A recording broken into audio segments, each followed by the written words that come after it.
হেই আসসালামু আলাইকুম গাইস, কেমন আছেন সবাই? আশা করি সকলে অনেক বেশি ভালো আছেন। তো অস্থির বাঙালির আরো একটি এপিসোডে আপনাকে স্বাগতম। মুর্শিদ আমার হুজুর সাকি মহিমা জাহানে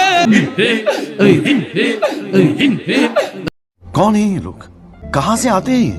হ্যাঁ ভাই, আমিও বুঝতে পারলাম না এটা কোন ধরনের জিকির। যেহেতু সে তাহেরি সাহেবের বন্ধু, তো এরকম একটু জিকির হতে পারে। তাহেরি সাহেবের বন্ধু হলে সবই সম্ভব। হিম হে জিকির হয় এর প্রথম শুনলাম। আরো কত না কি শুনতে হবে বাংলাদেশে থাকলে ওপরওয়ালা জানে। এই দেখো ভাই, এতক্ষণ একজন এটা শুনতেছিলাম হিম হে, আর একজন তো হি হি করতে করতে চলে এসেছে। তো ভাই এগুলো কোন লেভেলের জিকির বা কোন ধরনের জিকির কেউ যদি জানেন ভাই আমাকে কাইন্ডলি একটু জানায়েন। মানে আমাকে একটু আপনারা বললেন যে এটা এই ধরনের জিকির বা এই ধরনের নিয়ম আছে মানে জিকির করার। আমি একটা জিনিস বুঝতে পারি না, এই বাংলাদেশ মুসলিম কান্ট্রি হওয়ার পরেও এই মুসলিমদের সামনে তারা মুসলিমদের ধর্ম নিয়ে এইভাবে অপমান করতেছে। তারা এটাকে অপমান, সরাসরি আমি অপমান বলবো, কারণ এইটা কোনো জিকির করার ধরন না, এটা জিকিরের সৌন্দর্য না। তো জিকির যদি করেন ভালোভাবে করেন, না হলে ধর্ম নিয়ে আপনারা ব্যবসা করেন না। হ্যাঁ, এরকম একটা শব্দ করছিলেন, এই শব্দটা নিয়ে মানুষের এই শব্দটা বিতর্ক। মানে ব্যঙ্গত্ব করছে। কাকে ব্যঙ্গত্ব করছে? আল্লাহর নামটা কি করছে?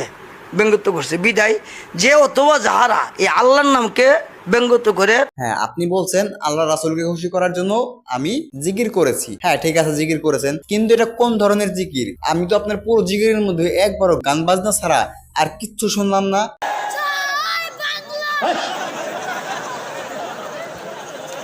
আর এদিকে দেখো, বন্ধু আমার নেত্রী হারানোর শোকে ওয়াজ মাহফিলে এসেও স্লোগান দিচ্ছে। তো বন্ধু তুমি চিন্তা করো না, তোমার নেত্রীকে খুবই তাড়াতাড়ি দেশে এনে বিচার করা হবে। শহীদ আমারি মনে করো লাগো হরণ কি। হ্যাঁ, এই যে আমাদের তাহেরি সাহেব চলে এসেছে, আপনার অপেক্ষায় তো ছিলাম আমরা। তো আপনার জিকিরে দেখছেন কিরকম একটা পাওয়ারফুল একটা ভাব আছে। আপনার জিকির শুনলে কেউ আর নিজেকে ঠিক রাখতে পারে না। আর আমার কাকু যে দৌড় দিয়েছিল, আর একটু যদি হতো তাহলে তো পরে কেল্লা মেলা ফতে হয়ে যেত। অতিও সাধনের মালা রেসবি বাবার গলে দিব। আরে কাকু, আপনি আবার চলে এসেছেন। তো যাই হোক, এই জিকিরটা মোটামুটি একটু চলে, কিন্তু তারপর এত জোরে জিকির করার নিয়ম নেই। তো আপনি যেভাবে রিয়াকশন করছেন জিকির করার সময়, এরকম রিয়াকশন আর কি আমার পার্সোনালি ভালো লাগে না। গাইস, আপনাদের কেমন লাগে অবশ্যই একটু কমেন্ট করে জানিয়ে দিন।